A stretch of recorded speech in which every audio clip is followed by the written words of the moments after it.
Allora, presento appunto Lydia Schumacher, la nostra seconda relatrice, attualmente Reader in Historical and Philosophical Theology al King's College of London, e anche nel caso di... Si sente? Anche nel caso di Lydia segnalo per gli studenti soprattutto che si tratta di una studiosa capace di ricevere tanti premi, borse di studio, finanziamenti. Segnalo soltanto che è Principal Investigator, quindi è la leader di un ERC Starting Grant, che è uno dei finanziamenti più prestigiosi per gli studiosi di filosofia medievale in generale, per gli accademici, e ha ricevuto una Mellon Foundation Scholarship a Toronto, dove sono stato anch'io, quindi, e poi anche una Alexander von Humboldt Foundation Stipendium. Bene, lei è specializzata nel primo francescanesimo, nella teologia del primo francescanesimo, dove ha tema sul quale ha già pubblicato varie monografie. Segnalo alcuni titoli. Il primo, Early Franciscan Psychology, John of La Rochelle and His Contemporaries. Un altro lavoro, Early Franciscan Theology, Between Authority and Innovation. E poi segnalo anche che altre opere hanno problematizzato soprattutto la questione, il rapporto tra filosofia e teologia, con particolare riguardo al concetto di rationality, di razionalità. Per esempio, cito Rationality as Virtue Towards a Theological Philosophy, e poi c'è anche una pubblicazione che è molto vicina, insomma, al tema di questo convegno, Divine Illumination, The History of Future of Augustine Theory of Knowledge. Bene, a questo punto, senza ulteriore ritardo, cedo la parola a Lydia, che ci parlerà delle Divine Ideas in the Early Franciscan School at Paris. Please, Lydia, you have the floor. Thank you so much for that very kind introduction and for the invitation to join you in Trento. I'm sorry also that I can't be there. I'm especially sorry that I can't speak to you in Italian, and I'm very grateful for your patience with me.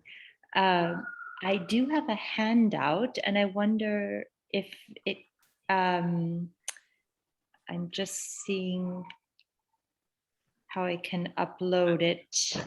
Would it be possible to upload it and share it with everyone?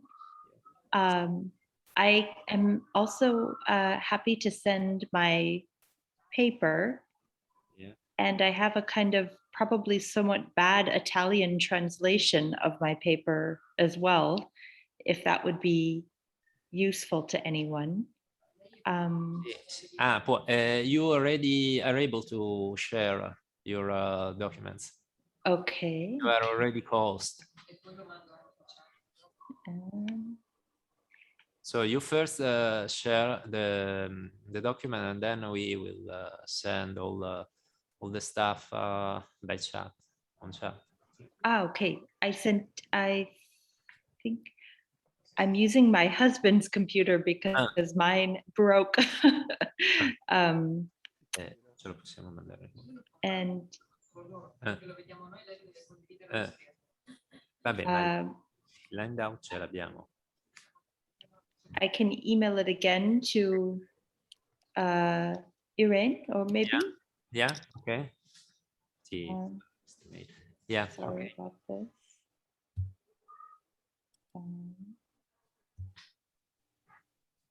Okay, no problem. We have time. So. Sorry about this. Sì. So we have the handout here. Okay. You have the handout. Yeah. So maybe you can. Would you be able to share it in the chat? Okay, dobbiamo. Yes, just one moment. Great. glielo puoi condividere in chat l'handout? Ah. Just one sec.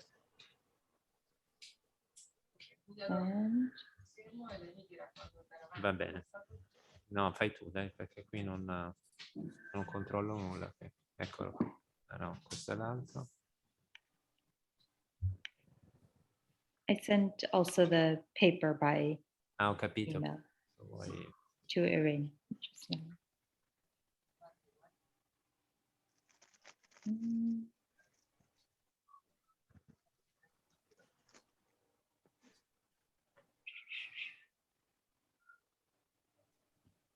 Okay.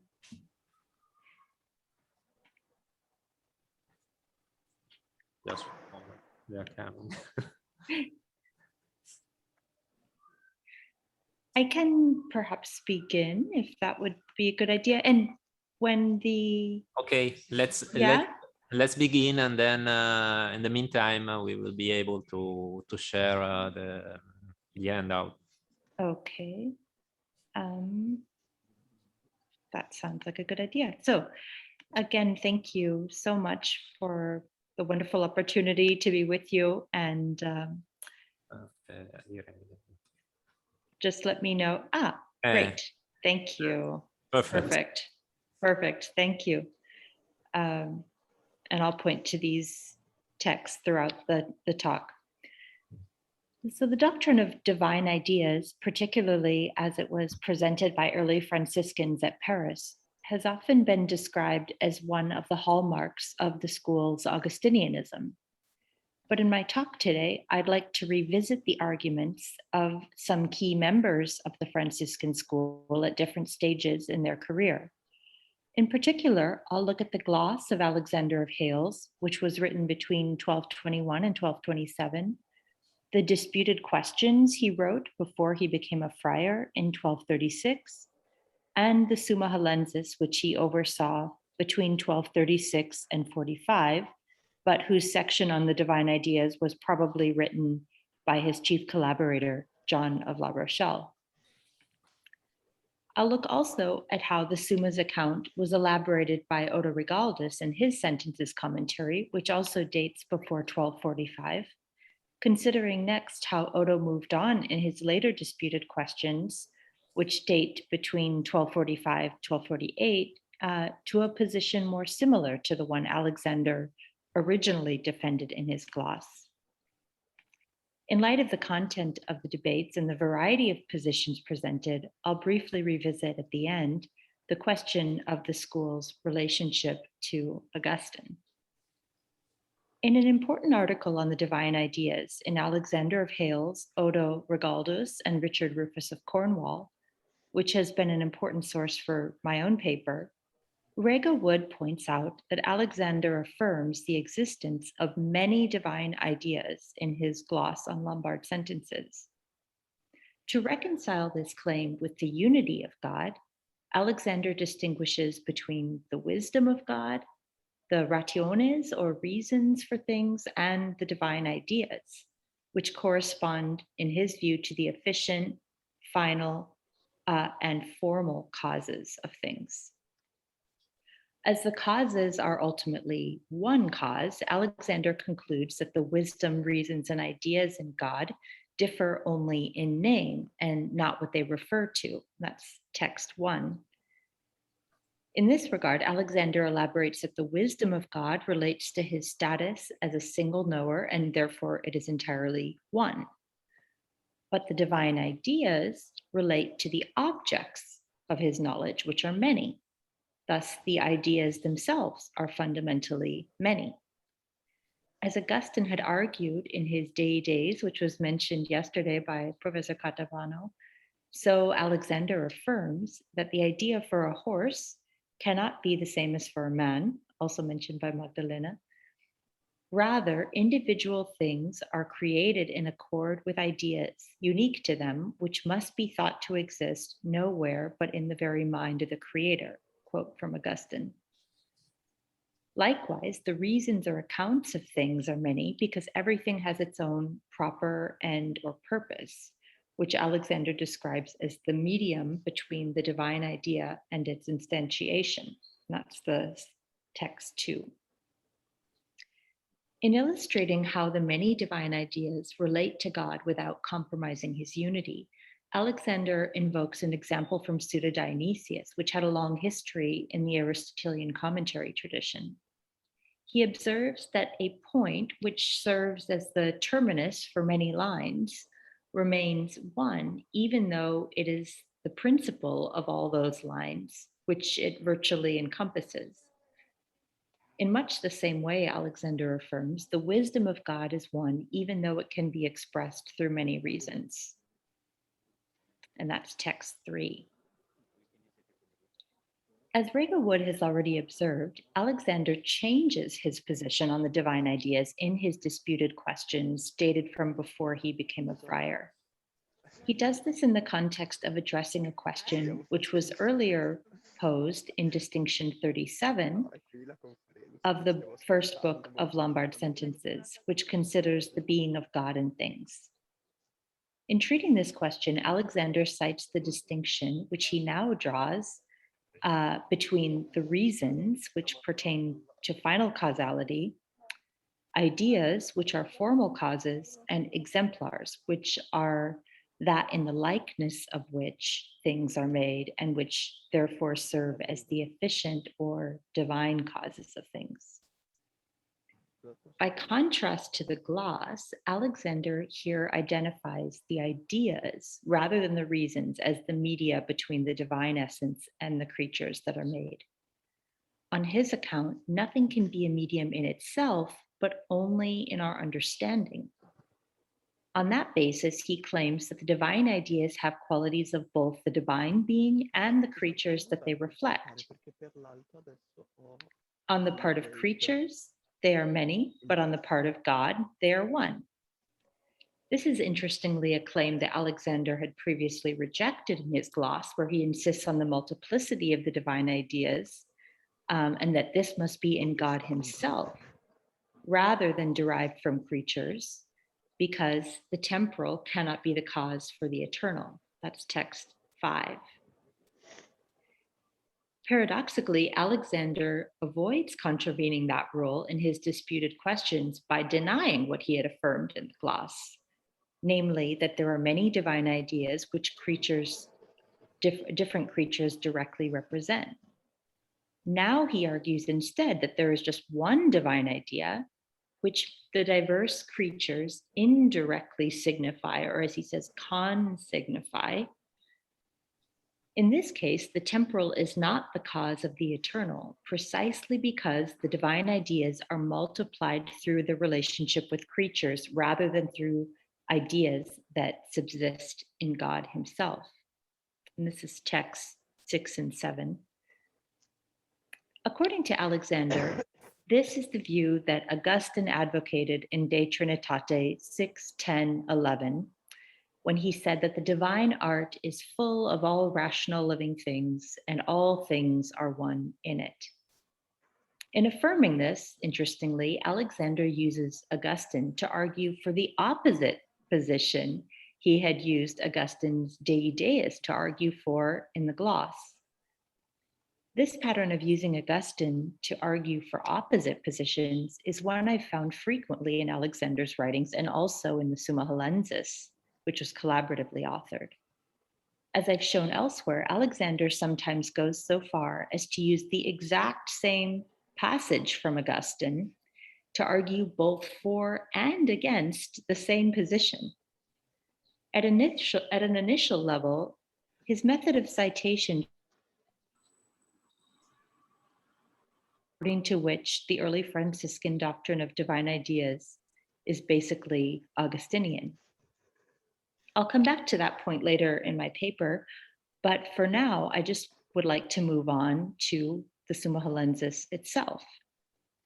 This massive text I mentioned was overseen by Alexander of Hales after he entered the Franciscan order in 1236, and the first 3 volumes were complete by the time he died in 1245. Although much of the material for the Summa was drawn from the work of Alexander himself or from that of John of La Rochelle, it's not clear that Alexander himself wrote any part of the text. Rather, John is likely responsible for the first volume in which the material on divine ideas appears. In a question on the divine ideas in this volume, the Summist, in this case probably John, repeats the standard quotation from Augustine's 83 different questions, the Dei Deis mentioned earlier, according to which there must be ideas for different things like a man and a horse in God. As Alexander had done previously, John affirms that the ideas are the same as the wisdom of God, secundum rem, but differ secundum nomen. Here he affirms that the ratio or reasons concern an end, ideas the form, and exemplars the efficient cause, while wisdom is related to cognition as art to operation. In this way, he combines Alexander's earlier distinctions between ratio idea sapientia and ratio idea exemplar. As he elaborates, wisdom, exemplars, and art pertain to God as a knower who is one. They're not therefore subject to plurality, and we cannot therefore speak of many exemplars, many wisdoms, many divine arts. However, reasons and ideas concern the objects known, which are many. Thus, we can say that the ideas are many, and the reasons or the purposes of all things are many. That's text 9. So we see in the Summa Hellensis, as in the disputed questions, the Franciscan author locates the multiplicity of divine ideas, as Magdalena already mentioned, in relation to creatures as a way of preserving the unity of God. In this context, the Summus invokes that standard illustration from Dionysius of a center point where many lines kind of terminate in order to affirm the sense in which the point can be the principle of many while remaining one. There is still an emphasis here in the Summa on the fact that God knows all things through himself as cause. After all, the Summist reasons it's more perfect to know many and one through one than to know many and one through one rather than many through many or one through one. In this regard, Rega Wood states that the Summa has nothing to say about whether God understands infinitely many things, whether God's understanding of has individuals as well as universals. However, I found that the Summist explicitly states that the knowledge of God is not just of things that exist or finite beings, but also of all things that could exist as a result of the divine cause. Thus, the Summist reasons that God does have knowledge, not of just finite, but also infinite things. That's text 10. From the fact that God knows the infinity of things that could exist, the Summa draws the further conclusion that he knows necessary or actual as well as contingent things. And this should bring to mind the distinction of Avicenna between necessary and possible being. In affirming this, the Summist paves the way for an ultimate conclusion, which is that God does not merely know the species of things, like man and horse or flower, which seems to be what Augustine suggested. God has universal ideas of things. For the Summist, he has these universal ideas, but he also has individual knowledge of particular instances of those species, of me and Magdalena and Irene and everyone. As the Summist puts it, since God is equally the author of things great and small, therefore in his art, he must also know both great and small things. That's text 11. While the Summist concedes that knowing singulars is a sign of weakness in humans who derive that knowledge from the senses, in God, it is not so, because he does not obtain his knowledge from the senses, but through a likeness to the thing which exists in himself as the cause. A further development of the Franciscan view can be found in the work of Odo Rigaldus, who was possibly a late contributor to the last volume of the Summa Hollensis and a successor of John and Alexander as regent master of the Parisian Franciscan school. In his commentary on Lombard sentences, which was completed before 1245, Odo seems to hear quite closely to the view presented in the Summa Hollensis, which we'll recall was also linked to the view of the disputed questions. For Odo, here, the divine wisdom or art or exemplar is one, but the divine ideas are many, and they are many in comparison to creatures. In response to the objection that the temporal cannot cause the eternal, Odo argues that while creatures are indeed temporal, God foresees their creation, and in that sense, the temporal is never the cause per se of the eternal. And that's text 12. In elaborating on how the diversity of beings can arise out of just one idea, Odo denies that matter is the principle of individuation because it is from nothing. He goes on to observe that if the human soul can understand many things through its cognitive power, then at least the same should be true of God. His knowledge extends to the full range of his power and all that it can achieve. To illustrate this point, Odo invokes that familiar analogy of a center point that comprehends or encompasses all the lines that come out from it. A further upshot of this example is that God knows not only what he has made, but also all that he could make, what is infinite. Furthermore, he possesses knowledge of singulars. While it is an imperfection, as the Summist had said, to know these singulars in humans, because it's based on knowledge of singulars is based on sense knowledge, Odo echoes the Summa's assertion that God knows singulars in himself as their cause, and thus he knows all things, both great and small.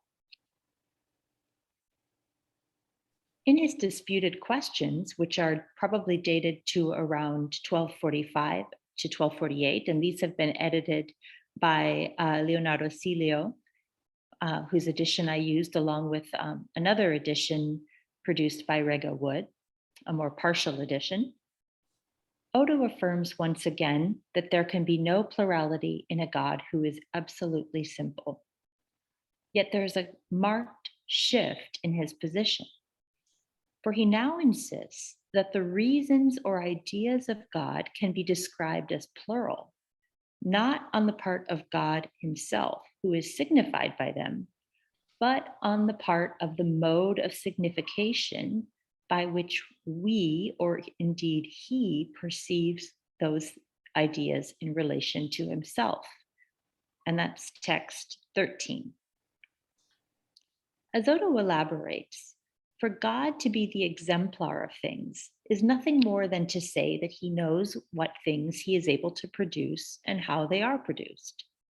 In that sense, his knowledge of himself is the exemplar of all things, entails the knowledge of the range of his power. In this regard, Odo reiterates the view of Alexander that God is as the efficient cause is entirely one, while the exemplars, which are formal causes for things, are multiplied with respect to the things for which they serve as patterns. Likewise, he states that the reasons are also plural, which concern the ends that are proper to specific things that have form. In this way, Odo claims that he reconciles his opinion with the conflicting views of Augustine, who in his De Ideas, as we've seen, said that there are many ideas for different things like a man and a horse, but also said, or suggested at least, in De Trinitate 6, 11, 10, that the many ideas are one. And indeed, these two passages, the De Deus and the De Trinitate 6, 11, 10, are running like a thread throughout all of these Franciscan texts. And they're the primary basis for the debate taking place within this school about how to understand the unity versus the multiplicity of the divine ideas.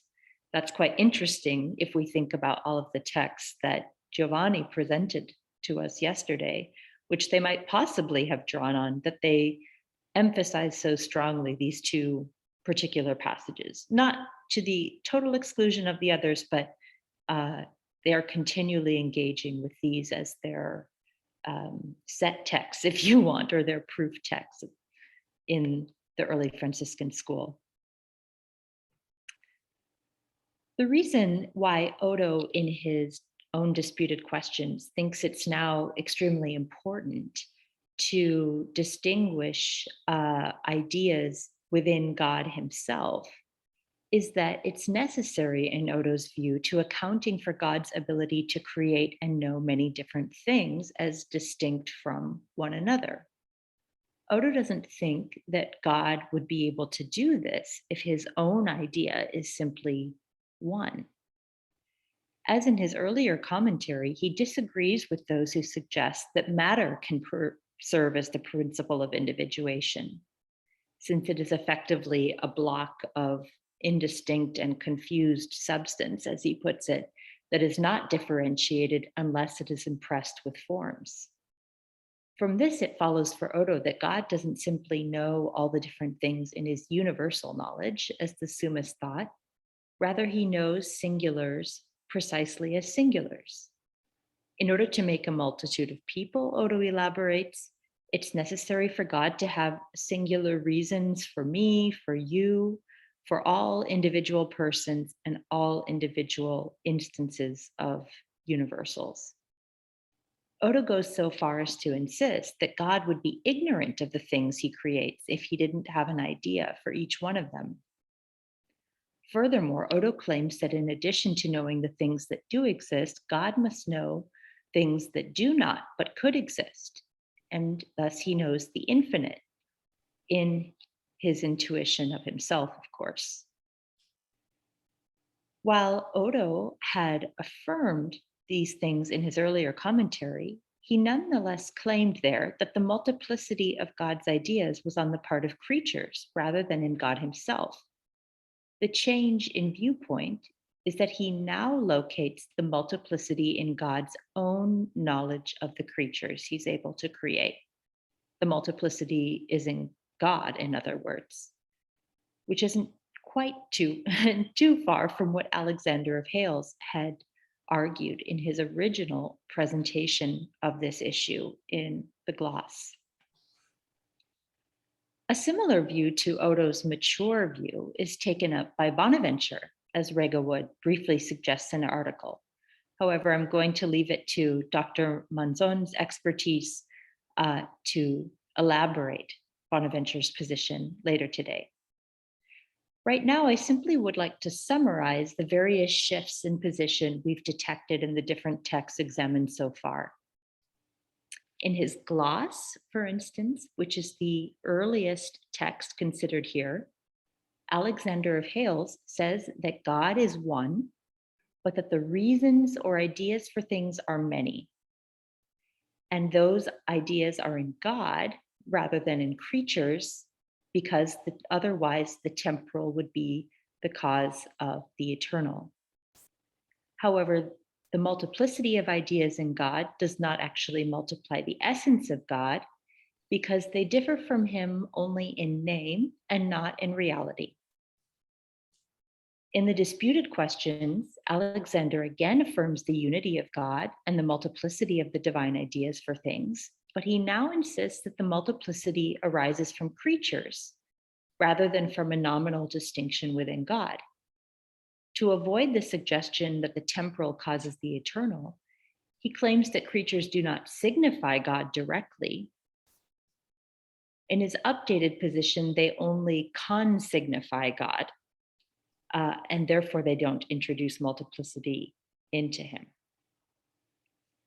The Summa Hallensis seems to carry on the tradition of the disputed questions, but extrapolates from it that the multiplicity of divine ideas that arise from creatures also presuppose God's knowledge of singulars, the infinite, and both necessary and possible beings. Odo takes these ideas further in his sentences commentary, but presents a new way of getting around the problem of the temporal causing the eternal. This involves saying that God foresees the creation of temporal things, which do not therefore cause any multiplicity in him. In his disputed questions, by contrast, Odo turns back to a more original view similar to Alexander of Hales in his gloss, according to which God's knowledge, despite being one, entails the forms of multiplicity that Odo mentions, but which Alexander's gloss had not, namely the knowledge of singulars, things that do not and do exist, necessary and possible beings, as well as the infinite. For the mature Odo, it is absurd to suggest that there is anything, no matter how small in God's creation, that would not be subject to his knowledge. Otherwise, this would be regarded as confused or subject to ignorance.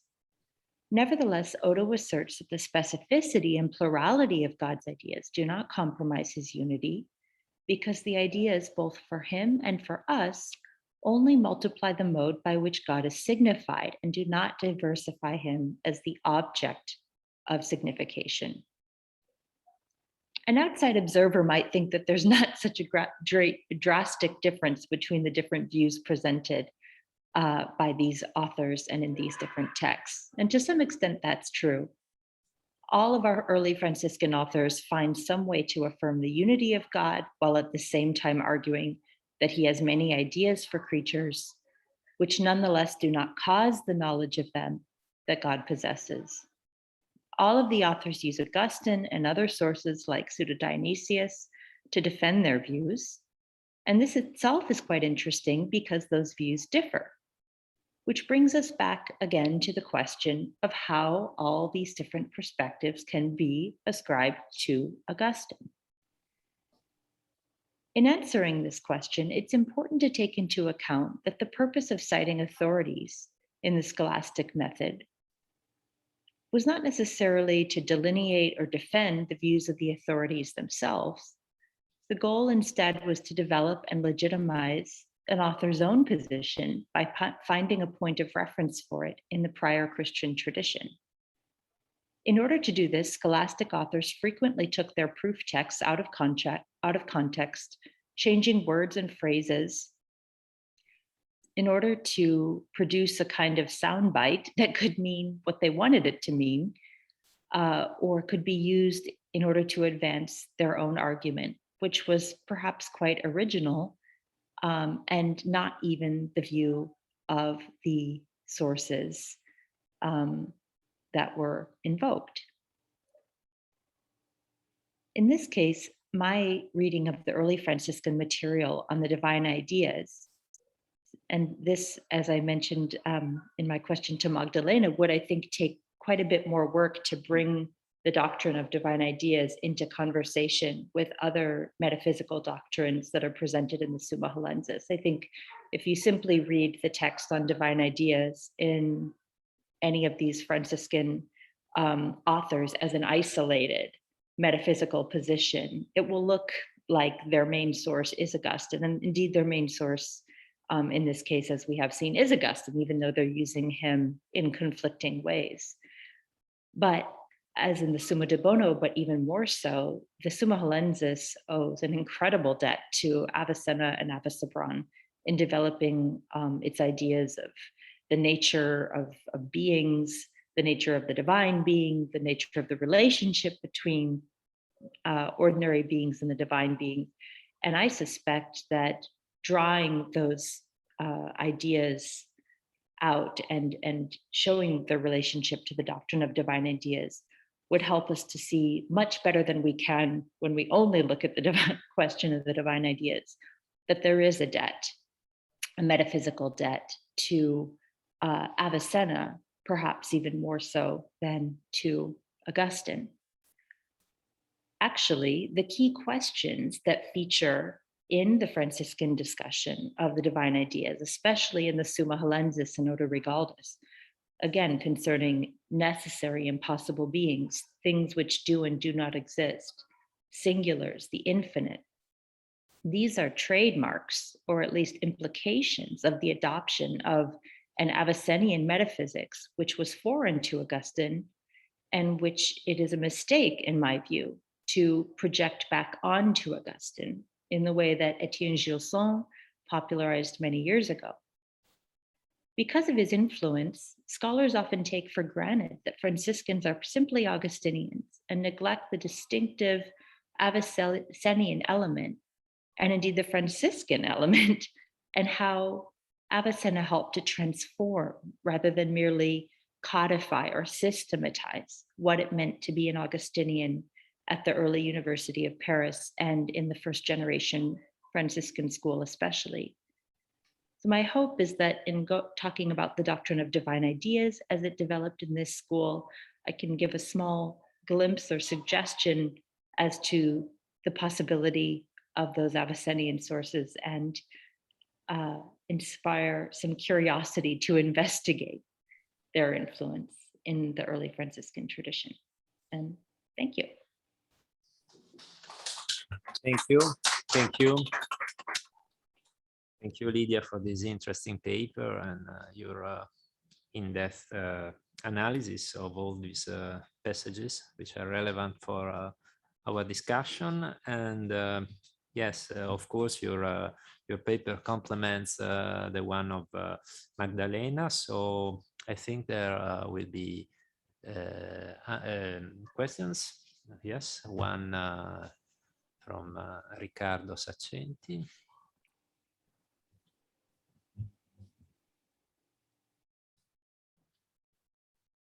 Hi, Lydia. Good Hi, to see Ricardo. you. Good to see you. So thank you very much for these very interesting paper. I was thinking that you're right in saying that is complementary with the one by Magdalena. But in addition, you with these series of texts you presented us, you show how among the within the debate among the Franciscan authors of the 1220s, 1240s, there is a sort of switch of these discussion from the problem on which Magdalena was focusing on, again, the unicity of God's essence. They moved, especially the last Alexander of Hales, the one of the disputed question, the Summa Halensis, and then Odo, to the issue of the divine ideas as the link between God and creation. I mean, the key point to debate about how it is possible that God, with his own unicity, can create the multiplicity of the world. I was wondering if I think in these switch, in my opinion, a key theological point is the role of is a Trinitarian point, in the sense that it becomes essential to discuss the role of each of the divine person in this process and in these, if I may say, use of the divine ideas as the models to create the world. And the second person of the Trinity, the Son, is crucial in this sense. And the quote from the De Trinitate we found in Alexander's disputed question, De Trinitate 6, where Augustine says that the Son is the ars, so is the artifacts that creates the world. It becomes crucial, in my opinion, because there they found, in a certain sense, the key argument to say how this God, which is Trinity, but unique in his essence, create through the Son, and that therefore through the divine ideas, the multiplicity of the word, thinking the word in its multiplicity as a whole, as a as a sum of individuals. And I was wondering if also in the Summa lenses, they use this passage from the De Trinitate to give this sort of Trinitarian interpretation of the divine ideas and their role as the models for the created world. Please. Yeah. This particular passage, goodness, I'd have to check that against the text, but I think that if I'm understanding correctly, your comment is absolutely spot on, that the centrality of the Son for creation is definitely something that comes up in volume 3 of the Summa Lensis, because the reason that this is important in a way is because the Son, the purpose of the Son of God is to, his incarnation is for the completion of creation. So by coming in the form of a human, they argue that Christ as a human being, human beings have something in common with all forms. And even though Christ was an individual man, because all of the divine ideas for all individual things exist in his mind, his coming in the form of a human somehow brought about the perfection or the realization of all individuals that ever were and are or could be. So I think you are absolutely right, but you're also absolutely right that this Trinitarian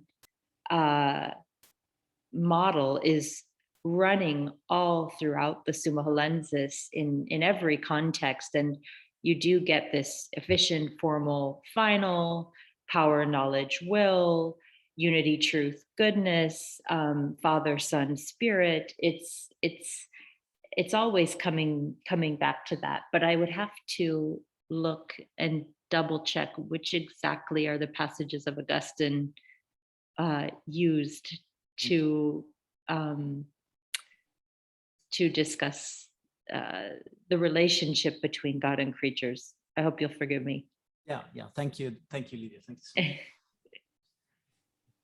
So Magdalena raised her hand, so please. Thank you. Lydia, thank you for this wonderful paper, extremely interesting. Yes, I noticed the same thing as Ricardo, so this shift of focus. Well, I was wondering whether really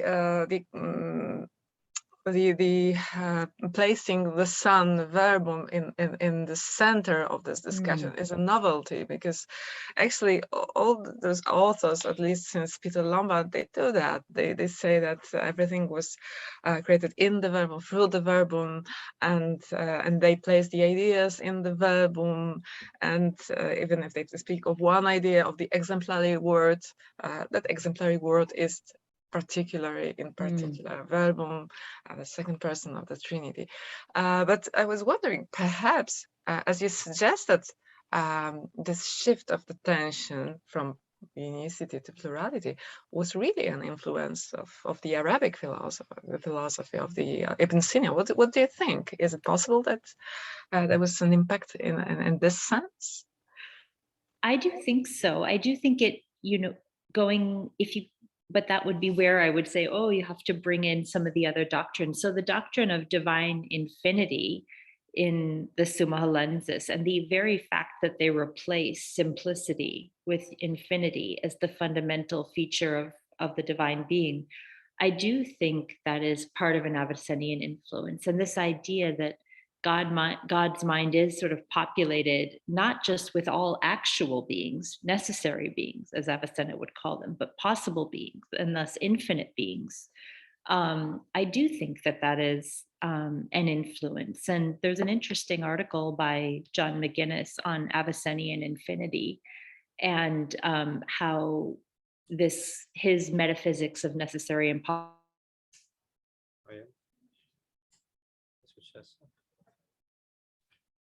Meno male che aveva fatto la relazione. Abbiamo evidentemente un problema. Somehow ascribed to Augustine, who of course, didn't really talk about infinite. Lydia, we didn't hear you for a moment. Sorry so about could that. you just like repeat a part of what you said? Yeah. I'm so sorry about that. So the John McGuinness, in this interesting article about Avicenna, maybe you heard that, talks about Avicenna's idea of infinity and how it results from his metaphysics of necessary and possible being. Because if you talk about things that are all things that are really existing or necessary, actual, and all things that could be, you get an infinity, and that this is a kind of positive conception of infinity, by contrast to Aristotle's idea of infinity as the absence of order or limit. And I definitely do think that when the Franciscans are talking about divine infinity, and it's interesting, if you look at the section on Discientia Divina, where you find the brief passage on divine ideas in the Summa Lenses, you have to kind of look at the other passage, look at the other questions in that section, Discientia Divina. Does God have knowledge of infinite beings? Does God have knowledge of things that exist and don't exist? Does he have knowledge of necessary and possible? Does he have knowledge of singulars? Does he have knowledge of individuals? These strike me as all extremely Avicennian questions that one would ask in a way that's much more obvious, and then than you find in the disputed questions or the gloss. And then they become the questions of Oda Regaldus, and the preoccupation becomes with, establishing divine ideas of individuals, which is a really novel position. And I also think that it wasn't just a potential area of Avicenna's influence, but there were maybe Franciscan reasons for taking that position. And, when you think about Francis's care of creatures and individuals, and God's love shines through every one of them, this would be quite consistent with the religious order's ethos, I would think, to put things this way, potentially. That may be that is speculative. Of course, they don't say that, but it's interesting. That's extremely interesting. Yeah. Anyway, thank you so much. So there is another question. Tommaso Manzon.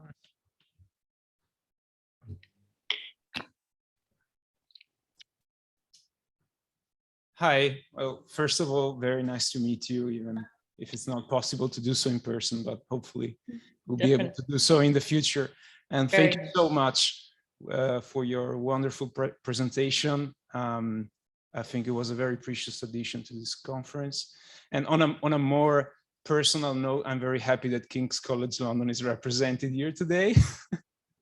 But yeah, apart from that, there was something I wanted to ask you, because I definitely agree that by looking back at these sources from the point of view of what Bonaventure is doing, you can see that there is kind of, let's say build up, or well, maybe more correctly, that is like synthesizing what's coming before.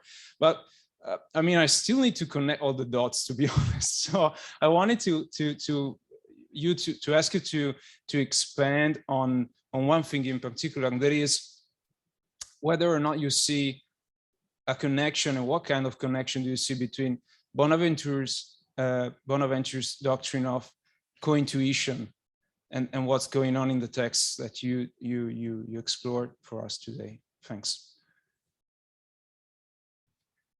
Please. Oh, that's a fantastic question, and it's great to hear that term, co-intuition.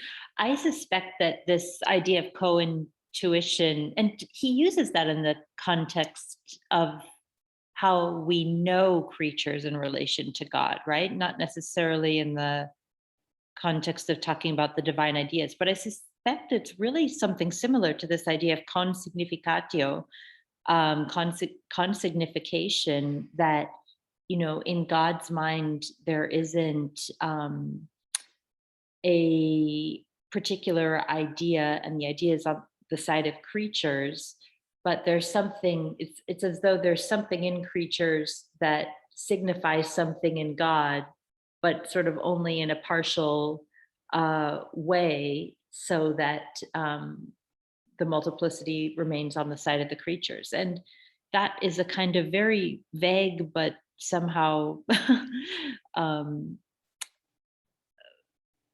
the way in which they want to preserve the unity of God while allowing for some kind of very real and very direct relationship between him and the creature. And I do think that there is a parallel absolutely between his idea of contuition and consignification here in the doctrine of divine ideas. I don't know if that answers your question, but thanks. No other questions? I don't see other. Oh, there is one, please.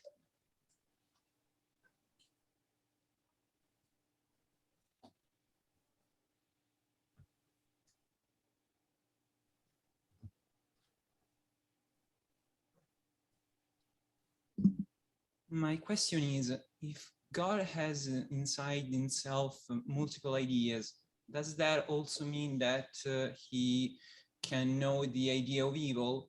If that's so, does this contradict his own nature? that's a fantastic question. And it is, of course, a question that the Franciscans address in the tractate on De Scientia Divina. And I think the answer is that he knows it, but not with approval. He doesn't approve evil. He doesn't experience evil. He doesn't have kind of experiential knowledge of evil, but he knows that it's there. And it's actually quite interesting. And there's an excellent article by Oleg Bychkov on the Franciscan idea of evil and how it also emerges in the Summa Hollensis. I can't remember the title of it, but if you email me, I can dig up the title. And Oleg is there arguing that the Summa Hollensis and early Franciscan is quite unique. And I think he's right in developing a more positive concept of evil. So I think others like Lombard and Albert the Great wanted to see evil as a kind of something that would, that God couldn't do anything good with, if you want, but I think that here in the Summa Hollensis, there's definitely a sense in which God can use evil for good, and that human beings can find a way to do so as well. So there's a stronger position given to evil in this tradition. Very great question. Thanks. So no further questions here, not even from remote. So I think we can possiamo chiudere, quindi grazie ancora Lidia. Chiudiamo con una piccola pausa e quindi riprendiamo alle 11. Quindi agli studenti dico che le prossime relazioni saranno in italiano, quindi adesso avete fatto lo sforzo, avete la ricompensa, quindi rimanete a seguire. Va bene, grazie, a tra poco. Bentornati, ricominciamo il convegno, la sessione di oggi con la relazione di Riccardo Saccenti, che presento brevemente, soprattutto anche in questo caso, insomma, per gli studenti, perché lo conosciamo tutti. Riccardo Saccenti insegna filosofia medievale presso l'Università di Bergamo, prima era al King's College